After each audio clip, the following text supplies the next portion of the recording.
Ketika umurnya pas baru diperbolehkan. Iya dong. Kenapa? Sudah hampir 50, belum tahu nyetir. Gak tahu nyetir. Ada yang nyetirin sekarang ya. Tapi mungkin kebanyakan orang tua suka gitu Ustadz Maulana. Kata ibu dulu, kata kakek dulu gitu. Akhirnya kan turun-temurun tuh kata-katanya. Ya. Mungkin tradisinya seperti itu. Mungkin gak salah juga gitu kan. Tapi soalnya aku pernah dengar didik anak sesuai zamannya. Ya. Itu gimana maksudnya? Makasih banyak. Silakan Ustadz Maulana. Pandang, Sasan, dan Bunda Lulung, dan semuanya. Kepada semuanya. Namanya siapa sih? Panandang. Ya. Aku tadi bilang apa? Pandang. Iya sama aja sih. Kepada semuanya. Ketahuilah, didiklah anakmu sesuai zamannya. Karena dia hidup di zamannya, bukan di zamanmu. Jangan berkata sama anak, kita dulu jalan kaki ke sekolah, sekarang mau jalan kaki ke sekolah. Nggak bisa. Padahal sekolahnya lewati tol. Jauh. Tahu muternya. Minta tolong. Setiap nabi ada zamannya. Di zaman Nabi Musa berdakwah pakai tongkat. Karena berlawanan sama tukang sihir. Di zamannya Nabi Isa adalah ilmu pengobatan. Karena di saat itu pengobatan lagi naik. Nabi adalah mujizatnya Quran. Karena syair-syair di saat itu. Maka ilmu itu berubah. Makanya jangan kaget. Kurikulum kita beda-beda. Sekarang ada namanya kurikulum merdeka. Tidak apa-apa. Sesuai zamannya. Bu. Dulu waktu kita SD belum ada bahasa Inggris bu. Sekarang coba ajarkan anaknya. Pusing duluan. Karena memang begitu. Ilmu itu meningkat, bergerak. Nah dari sinilah kita bisa belajar. Jangan paksakan atas apa yang kita tidak dapat. Mau dipaksakan kepada anak. Cita-citanya dia dialihkan ke anak. Kau harus seperti ini. Kau harus jadi pilot. Karena dulu cita-citanya dia Pilot. Iya juga ya. Sesuaikan dengan keinginan anak. Zamannya anak. Keadaannya anak. Karena dia hidup di zamannya. Bukan di zamanmu. Bahkan kita pun juga harus berubah ya ternyata ya. Harus ada perubahan. Dan memang ilmu itu berubah, ada perubahan. Masya Allah. Terima kasih Ustadz Maulana. Tepuk tangannya sekali lagi tuh guru-guru kita. Jangan ajarin anak bercita-cita jadi yantel atau wartel. Udah gak ada. Gak ada. Apalagi telepon umum di pinggir jalan juga gak ada. Ya Allah. Saya suruh tepuk tangan biar gak ngantuk ya. Biar gerak. Tuh gitu. Itu aja ada yang apa sih? Berat gitu tepuk tangannya. Gak apa-apa kita belajar pagi hari ini ya. Kalau gitu nanti aku kasih kesempatan untuk bertanya. Begitu juga jam yang ada di rumah aku bacain pertanyaannya. Tapi kita masuk dulu ke segmen. Tanya dong Ustadz. Kami semua tanya dong Ustadz. Untuk yang pertama. Wah Pak Nandang aja dulu ya. Kita suruh nanya ya. Mau nanya ada yang mau ditanyain gak? Coba Pak Nandang udah jauh-jauh datang ke sini. Boleh, saya mau Boleh, mau nanya apa coba silakan. Assalamualaikum, tanya dong Ustazah. Iye, Ustazah. Bagus loh. Tanya dong Ustadz. Ustazah. Iya, bagus loh. Kalau ada Habib, Ustazah Habib gitu. Yang mau saya tanyakan tentang ilmu tadi katanya wajib. Terus bagaimana dengan orang yang depresi, hilang ingatan, hilang akal? Apakah orang yang seperti itu berdosa bila tidak menuntut ilmu? Nah loh, gimana Ustazah Lulung tuh kalau wajib tapi kalau orang yang hilang ingatan. Kenapa depresi, hilang itu akal gimana? nanyanya sama Umi? Why? Banyak akal soalnya. Boleh dijawab gak pertanyaan dari Pak Nandang? Boleh insya Allah. Silakan Ustazah Lulung. Amin, Pak Nandan, Ustadz dan semuanya. Jemaah. Yeay. Oh jemaah. Yeay. Alhamdulillah. Lila. Ngomongin soal menuntut ilmu sangat wajib bagi kita yang sehat. Karena apa sekarang sehat itu mahal, bener gak Bu? Sakit itu lebih mahal. Dan lebih mahal adalah lagi sehat disakitin. Oh, Jadi sabar ya Sabar Bu, ya. sabar yang lagi sehat disakitin ya. Jadi kalau kita ngomong nuntut ilmu bagaimana dengan orang yang maaf hilang akal. Maka dinyatakan dalam Al-Quran ya kan bahwasanya bekerjalah kamu. Maka Allah dan Rasulnya serta orang-orang mukmin akan melihat pekerjaanmu itu. Dan kamu akan dikembalikan kepada Allah yang mengetahui akan yang goib maupun yang nyata. Lalu diberitakanlah kepadamu apa yang telah kamu kerjakan. Jadi yang penting mas sekarang yang bisa belajar ayo kita belajar. Yang hanya dia depresi belajar sesuai dengan apa yang bisa diterima. Karena apa? Likulin darajatu mimma amilu. Tiap-tiap orang punya derajat atas apa yang mereka kerjakan. Jadi pemirsa, kalau kita emang yang namanya mungkin ada yang bisa ngambil penuh, ada yang ngambil setengah, ada yang cuma ngambil sedikit. Allah akan lihat pekerjaan dan amal-amalmu. Yang pertama adalah yang penting semangat. Yang kedua, ketika kita memang mampu, maka wala takfu ma laisa laka bi ilmun. Kalau kita yang namanya menuntut ilmu, jangan yang namanya ngasal. Kenapa? Kita akan ditanyakan oleh Allah. Nggak boleh ngomong yang namanya kalau kita ngomong tidak ada ilmunya. Jadi bagi orang-orang mungkin yang sakit atau banyak kekurangan, Allah yang akan menilai. Bahkan di dalam tafsir Ibnu Katsir dinyatakan apa? Kalau ada 5 orang yang bisa bernego kepada Allah, dia tidak dosa kepada Allah. Yang pertama adalah orang yang ketika Islam berkembang, dia sudah nenek-nenek. Yang kedua adalah orang yang maaf banget punten hilang akalnya. Dia akan ngomong kepada Allah. Ya Allah, ketika ilmu diturunkan, saya dalam keadaan depresi dan kurang akal saya. Yang ketiga, orang yang tidak berkembang ilmunya artinya apa? Dia berada di masa-masa fatroh. Apa tuh masa fatroh? Antara jauh dari Nabi Isa dan jauh dari Nabi Muhammad. Maka disitulah mereka bisa ngomong sama Allah. Ya Allah, kami datang jauh dari Nabi Muhammad dan jauh dari Nabi Isa. Kami tidak mendapatkan hidayah di tengah-tengah itu. Yang keempat. Bu. Ya. Nah, kan kaget langsung gitu langsung Ntar lagi jantungan tuh Ustazah.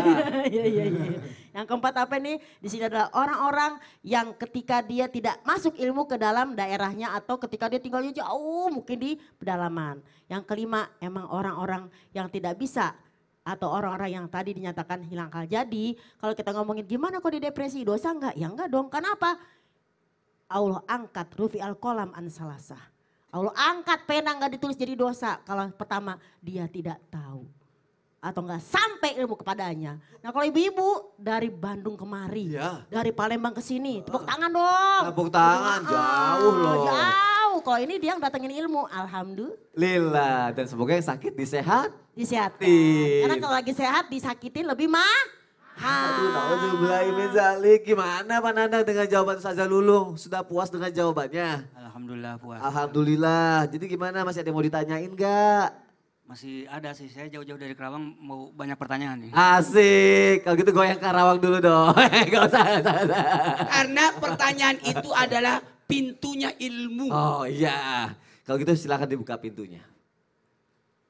Iya, nanya apa lagi?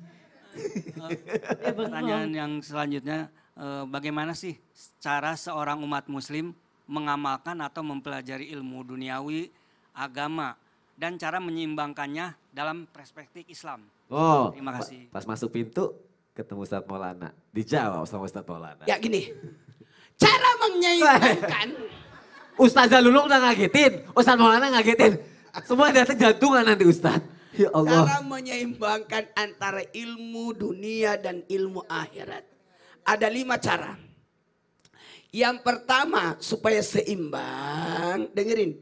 Supaya seimbang, dahulukan ilmu wajib. Yang wajib, ngaji, sholat, tahu yang fardu dan sebagainya. Itu yang pertama. Kemudian berikutnya adalah ilmu yang berkaitan dengan sunnah. Yang untuk tambahannya, itu. Kemudian yang ketiga, karena ilmu dunia dan akhirat. Bersungguh-sungguh dalam bekerja. Itu yang ketiga. Apa Bu? Bersungguh-sungguh dalam bekerja. Untuk menyeimbangkan antara dunia dan akhirat. Karena Nabi Sulaiman alaihissalam ditawarkan ilmu, kerajaan, harta. Yang dipilih apa? Ilmu. Kalau ilmu yakin kekayaan datang, jabatan datang. Dengan ilmu jabatan datang dan dengan jabatan harta pun datang. Kalau harta tanpa ilmu salah hitung. Kerja, jabatan tanpa ilmu salah kerja. Jadi yang pertama dahulukan apa? Kewajiban. Kemudian yang sunnah. Kemudian bersungguh-sungguh dalam bekerja. Kemudian pikirkan yang mana lebih bermanfaat dan yang tidak. Dan terakhir yang kelima. Apa yang kelima? Apa? Apa yang kelima? Bahagia dan sedih sewajarnya. Masya Allah. Setelah itu? Bahagia sewajarnya, sedih sewajarnya. Jadi seimbang. Biasa tulus. Kayak gitu juga. Itu namanya. Ya Allah. Itu berlebihan. Tepuk tangannya untuk guru-guru kita yuk. Masya Allah. Terjawab ya Pak Nandang ya. Alhamdulillah terjawab. Alhamdulillah Ilmu saya terjawab. semakin bertambah jadi. Masya Allah, nanti kalau mau nanya lagi boleh ya. Siap, siap. Nah, gue yang Karawang dulu dong. Gak usah ya. Dari Karawang soalnya aku lagi mau nyari nih yang mau nanya siapa ya. Ibu deh. Ibu kelihatannya ibu banyak masalah ya. Iya. Banyak. Iya. Boleh cerita di sini ibu. Iya silakan ibu berdiri. Namanya siapa dari mana? Assalamualaikum. Bu. Assalamualaikum warahmatullahi wabarakatuh. Waalaikumsalam warahmatullahi wabarakatuh. Nama saya Yunilis Siska, Majelis Taklim Al-Hidayah Pali, Palembang. Tepuk tangannya dong Ibu Yuni dari Palembang, Masya Allah. Tanya dong Ustadz, Iya. Kok ngeliat saya kayak gitu? sekarang kan udah banyak ilmu kekinian seperti kecerdasan buatan. Ya. Apakah kita sebagai umat muslim boleh mempelajari ilmu tersebut? Mengingat ilmu tersebut nantinya menggantikan peran manusia. Ya. Udah. Ini Ibu kecerdasan buatan apa manusia di sekarang? Manusia. Manusia. Masya Allah. Masya Allah. Terima kasih Ibu sudah bertanya. Ibu duduk dulu, nanti dijawab sama guru-guru kita ya. Oke, terima kasih. Assalamualaikum warahmatullahi wabarakatuh. Waalaikumsalam warahmatullahi wabarakatuh. Coba Ustadz Syam dijawab coba Ya, pertanyaan dari baik. ibunya. إن في خلق السماوات والأرض واختلاف الليل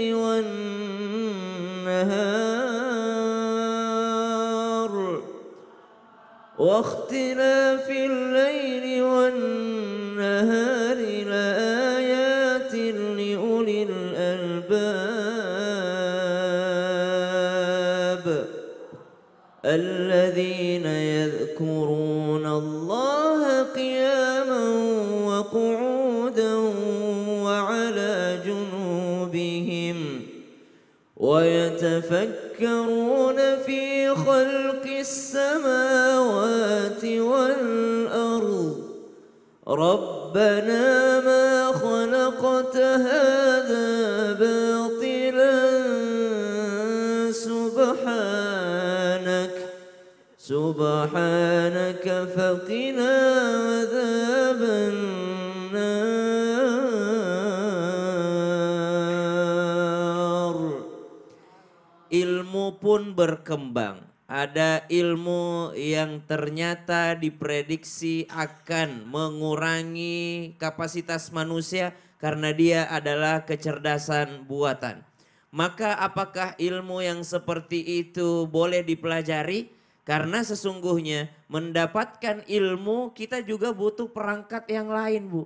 Untuk mendapatkan ilmu itu. Bukankah Nabi SAW mengingatkan dalam sebuah riwayat, utlubul ilma walau bisin, tuntutlah ilmu meskipun ke negeri Cina. Bukan sampai ke Cina, tapi meskipun ke negeri Cina. Maksudnya adalah dari Arab tuh waktu itu orang hanya mengetahui negeri yang paling jauh itu adalah Cina. Maksudnya tuntutlah ilmu walaupun jauh tempatnya. Dari Palembang ke studio Trans TV jauh tuh. Subhanallah, dari Bandung ke sini menuntut ilmu. Ibu dari Bandung ke sini mesti ada perangkatnya. Apa perangkatnya? Naik bus.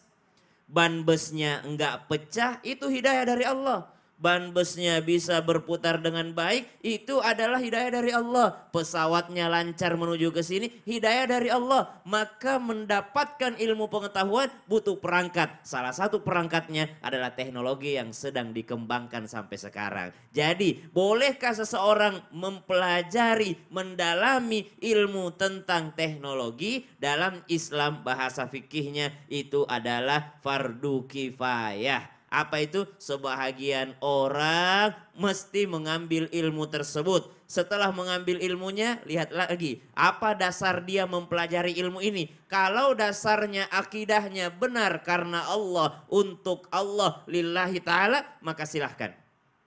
Setelah mengetahui dasarnya, lihat lagi tujuannya. Tujuannya untuk apa? Kalau niatnya untuk supaya lebih mudah lagi orang mengakses ilmu, supaya lebih mudah lagi orang mengakses sesuatu yang akan didapatkannya, kemanfaatannya untuk umat manusia, maka silahkan dipelajari ilmunya. Tapi kalau dari awal sudah tidak berlandaskan karena Allah, lalu tujuannya memang untuk supaya manusia tidak usah kerja lagi ataupun untuk menyusahkan orang, maka ini ilmu teknologi yang tidak boleh kita pelajari. Maka yang dilihat adalah dasar niat dan juga tujuannya. Masya Allah, dasar niat dan tujuannya terjawab ya Ibu ya. Masya Allah, terima kasih Ustaz Syam untuk jawabannya. Tepuk tangan lagi yuk, biar makin semangat yuk. Nanti aku kasih kesempatan lagi ya untuk yang lainnya ya, untuk bertanya ya. Sekarang jamaah yang ada di rumah dulu nih, aku bacain sosmednya nih. Ada yang tahu sosmed itu apa? Sosial media, baik. Oke, dari Instagram @sarahjulianti. Assalamualaikum Ustazah, saya mau bertanya, apakah benar orang yang berilmu malah bisa bikin masuk ke dalam neraka? Setuju nggak? Bingung kan? Ayo, gimana tuh Ustazah? Berilmu tapi masuk ke dalam neraka. Juga ya. Coba penjelasannya. Mohon izin Ustadz, semuanya jamaah yang CCM cantik-cantik manja. Masya Allah. Jamaah, jadi kalau kita ngomongin ada gak sih orang kalau nuntut ilmu tuh bisa masuk neraka? Ya bisa jadi. Pertama, inamal amalu biniat. Niatnya apa yang nuntut ilmu? Apakah buat sombong-sombongan? Buat ngeremen orang lain? Nih gue dong nih lebih soleha daripada kamu. Nih aku nih lebih berilmu daripada kamu. Kalau niatnya kayak gitu ya kagak jadi deh masuk surga. Yang ada masuk angin dulu. Yang pertama. Jadi kalau ada orang nuntut ilmu, ketika dia punya ilmu bisa masuk neraka. Kenapa? Dalam hadis karena apa? Membanggakan diri di dalam menuntut ilmunya. Yang kedua, ingin meraih kepemimpinan. Pokoknya saya tidak mau ngaji kalau nggak jadi pengurus. Nah, ada kayak gitu. Nggak jadi pengurus kagak datang ngaji dia pemirsa. Jadi kalau dia ingin yang namanya nuntut ilmu karena ingin yang namanya meraih kepemimpinan, kemudian juga memandang kaum muslimin dengan merendahkan mereka. Liumara bias sufaha, jadi orang-orang itu dianggap sufaha, dungu. Kamu sih nggak belajar sama aku, coba sama aku, kamu jadi pinter. Nauzubillahimin dzalik. Dan bahkan mereka cenderung meremehkan orang lain. Ini suatu kesombongan. Karena pemirsa kalau kita sombong, jangankan sombong segede gaban, waduh, segede gunung Uhud. Sombong seberat biji sawi itu tidak akan membawa kita ke dalam surga. Bahkan sombong seberat biji sawi akan masuk neraka. Nauzubillahimin. Jadi pemirsa, jangan berhenti untuk belajar tapi dengan niat lillahi ta'ala. Jangan berhenti untuk belajar meski mentari berhenti bersinar. Jangan berubah sedikit pun. Kata ibu lagu apa sih ini? Di dalam belajar ku temukan bahagia. Yeay, dapatkan kaset dan CD-nya. Di dapur Anda. Di dapur Anda. Ada nini-nini membeli jamu. Cakep. Ibu-ibu kesini untuk nuntut ilmu. Cakep. Mudah-mudahan ilmunya barokah, tidak niat sombong. Gua dong nih nuntut ilmunya pakai syuting. Emang yang lain Itu gak pakai pantun syuting. bukan? Oh iya. Kok pantun? Kok gak nyambung terakhirnya? Nini minum jamu. Pada kesini nuntut ilmu. Nyambung lah. Ya sudah. Bacain sosmed lagi aja deh. Dari @zahrayati 212. Makasih Ustazah. Sama-sama. Assalamualaikum Ustadz. Saya kesal dengan suami saya gak berilmu. Masa pasang gas gak bisa. Angkat galon gak bisa. Pakein popok anak gak bisa. Aduh ada-ada aja deh Ustadz. Coba tanya. Coba saya tanya Kak Sony bisa enggak? Lah saya jadi kesel banget deh Ustadz. Harus gimana? Kenapa jadi saya suami ibu yang gak bisa? Ustadz Maulana bisa gak tuh? Coba. Masa saya yang disalahin, saya yang baca. Tanyain suaminya dulu. Tanyain, bisa nggak pasangin gas? Iya. Tanya saya juga. Tanya, bisa gak Ustadz Maulana pasang gas? Gak bisa. Jadi harus nyarinya bisa pasang gas gitu. Harusnya bisa ini popok gitu. Mau tahu? Mau. Ada ilmu yang sangat penting untuk diketahui. Gimana kalau gitu? Setelah yang satu ini jangan kemana-mana. Jamaah, jamaah. Alhamdulillah. Gila.